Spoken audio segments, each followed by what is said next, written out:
They say no one should enter the forest after sunset, but no one listened until it was too late. In the quiet village of Umbali, nestled between thick trees and fog, the people had long whispered of an evil witch who once ruled the woods. Mvuu, they called her, old as rot, eyes black as coal, fingers long enough to reach into dreams. She was banished generations ago, sealed beneath the old fig tree, wrapped in chains of ash and bone. But evil doesn't die. It waits. It began on a night of red moonlight. Goats were found torn apart. Children woke with claw marks on their doors. One man vanished, his house filled with the stench of blood and wet leaves.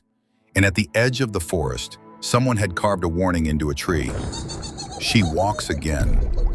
The elders gathered. They burned incense, chanted protection spells, but fear had already sunk its teeth into the village. No one dared leave their home after dusk. All, except Bika, a small boy, barefoot, 7 winters old, with a sling in his pocket and a voice barely louder than a whisper. You see, the witch had taken something from him. His sister.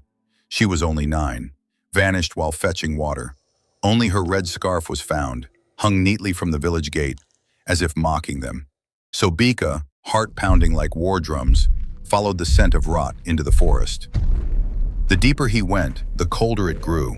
Trees twisted like claws, flies buzzed around a blackened tree stump, and in the shadows, something laughed.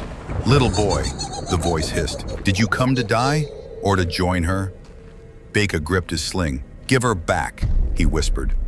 The forest laughed again. Then she appeared, the witch. Tall, bones creaking like dry wood. Her skin sagged in folds, her mouth wide, stretching from ear to ear. She dragged a sack behind her, and inside, it screamed.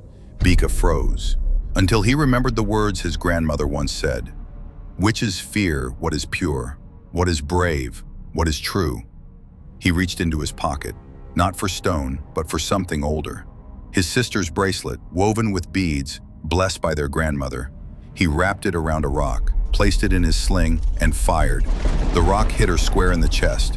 The witch screamed, not in pain, but in fear. Smoke poured from her mouth.